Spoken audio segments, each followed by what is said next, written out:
Hey, welcome back, everyone. Okay, welcome back to the podcast. I'm Sean. Today, we are going to tackle something that needs to be talked about. All right, it's called mental health myths. I'm pretty sure most of us have heard things like just stay positive, just think positive, and you probably will be fine. Or therapy is only for crazy people. And for my personal experience as a trained counselor, I have my clients, or should I say, I have some of my youths coming to me and say, I do not want to be seeing a counselor because then people will think that I'm crazy. All right. So you need to take note that these myths can be really harmful because it can stop people from reaching out for professional help or even reaching out for more support. It makes them feel that they are weak for struggling in this state. All right. And of course, it adds on to unnecessary guilt and stress on top of every other thing that they are experiencing now. Okay. So, in this episode, what are we going to talk about? We're going to talk about breakdowns of harmful myths about mental health. We're going to talk about real truths behind anxiety, depression, and I hope we can talk about self care too. Of course, we want to clear up common misunderstandings so that we can support ourselves and people around us. All right. And as always, I want to keep this interactive. So if you hear a myth today about what you believed before, okay, please feel free to share with us. All right. Of course, there's no judgment, and the goal is always to learn together. So if you want, grab a drink, sit down, and get comfortable. Let's dive into this conversation straight away. All right. So, what we're going to talk about now. First thing, we're going to talk about why myths are so dangerous and how they can cause an impact to us. Right.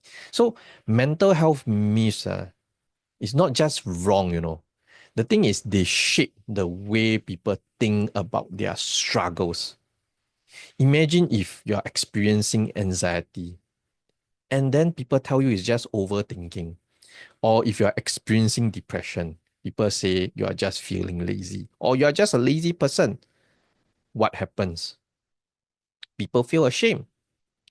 Then, of course, when they feel ashamed, they do not want to seek help. And because of this, they probably bottle it up and it becomes worse. Okay? Here's a quick question for every listener here. Have you ever held back from talking about your mental health because you thought people wouldn't understand? I'm going to give you a few seconds to think about this. All right, coming back. If your answer is yes, I want to tell you that you are not alone in this. That's why we are all here to challenge those old school beliefs and create a safe space where mental health is just as important as physical health. Okay? So, first of all, I want to say that mental health issues are not just in your head. It's not. All right. If you ever had someone tell you that just stop worrying or snap out of it, as if anxiety and depression is just an attitude or personality, then you probably is also feeling that it's just in your head. Or you start to believe that it's just in your head. So here's the truth. Anxiety, depression, and any other mental health conditions are not just thoughts. They are body chemistries, or should I say, brain chemistries, and sometimes your hormones and your nervous system's response. All right. Studies show that mental health conditions can affect sleep, it can affect appetite, it can affect energy levels, and even immunity functions. All right. So here's a question for all of you again. Think about the last time that you were really, really stressed. Did you feel it in your body? Or did you have a headache? Or for some, which is much more common these days, is a stomach ache, or you feel rapid heartbeat, or a racing heart. Okay, I'm going to give you all a few seconds to think about this. Okay, So if you have experienced this before, then we know that our bodies and our minds are actually connected. Mental health struggles are just as real as physical illnesses, all right? So they deserve to be treated seriously, okay? There's also one thing that really gets to me a bit more is that people will say only weak people struggle with mental health. Let me get this damn straight. Mental health struggles are not a sign of weaknesses. In fact, recognizing that you're struggling and seeking help takes much, much, much more strength. Think about some of the most successful people that we have in this world. Okay? Athletes, musicians, artists, entrepreneurs. Many of them openly talk about battling anxiety, depression, or burnout. Does that make them weak? I hope you don't say yes to it, okay? So I want you to think about this. I have an exercise for you. I want you to flip this mindset. Instead of thinking that I'm weak for struggling, what if you thought I am strong for facing this? Because you are strong for facing this. Okay? So let's talk a bit more about anxiety. Just now I mentioned that anxiety for some people is overthinking. All right, but it is not. If someone tells you to just relax, here's something that they don't get. Anxiety isn't just thoughts, it's a full body response. There's racing heart, there's sweaty palms, sometimes you really feel like vomiting, and you feel like you're losing control.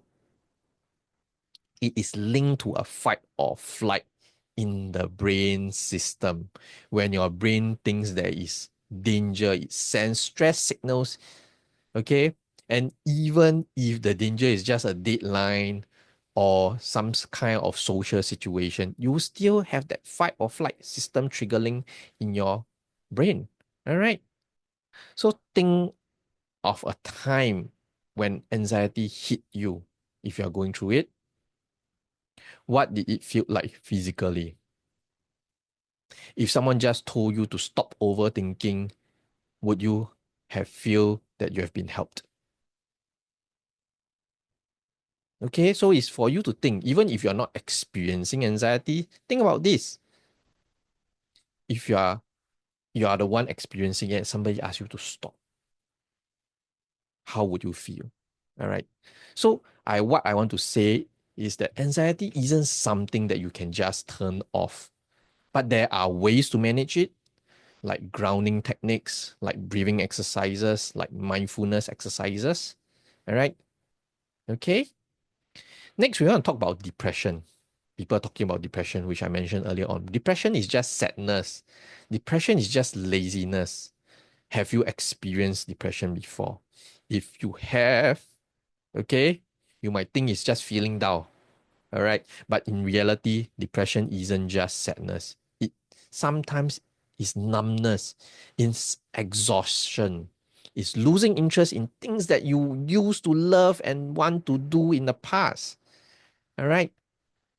And in some cases, some people with depression don't even feel sad. They feel emptiness. They feel hopelessness. They feel worthlessness. All right. And again, it's the same as anxiety. It can affect sleep. It can affect energy levels. It can affect appetite and sometimes even affect your focus. All right. Here's a question for everyone out there. If you know of someone that is struggling with depression, what is something helpful that you could say instead of just chill out? Think about this.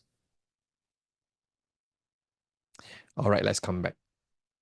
Sometimes it's just saying, I am here for you. Or you're not going through this alone. We are going to walk this journey together. And it can make a difference. You'll be surprised. All right. Okay, then we move on to self-care. Finally, yeah, talking about self-care. Okay. There's a myth that's going on that self-care is selfish. I'm going to give you a reality check. You can't pour from an empty cup. All right. So if you're drained already, you're empty already, then you can't do anything anymore. You can't function properly already. So therefore, taking care of your mental health isn't selfish. It is a necessity. All right. Even if it's a few minutes, a few seconds, you need it. Okay, so self care is not just bubble baths, it's not just about spa days. It's about setting boundaries. It's about saying no when you need to, and it's taking time for yourself without the need to feel guilty. What is one small act of self care that you can do for yourself this week? Think about it. All right. Thank you for it. Okay, coming back. So today we actually spoke about quite a few things. We talked about mental health, which is anxiety and depression. We spoke about self-care. All right. So I want to again recap that mental health struggles are real and it's not just in your head.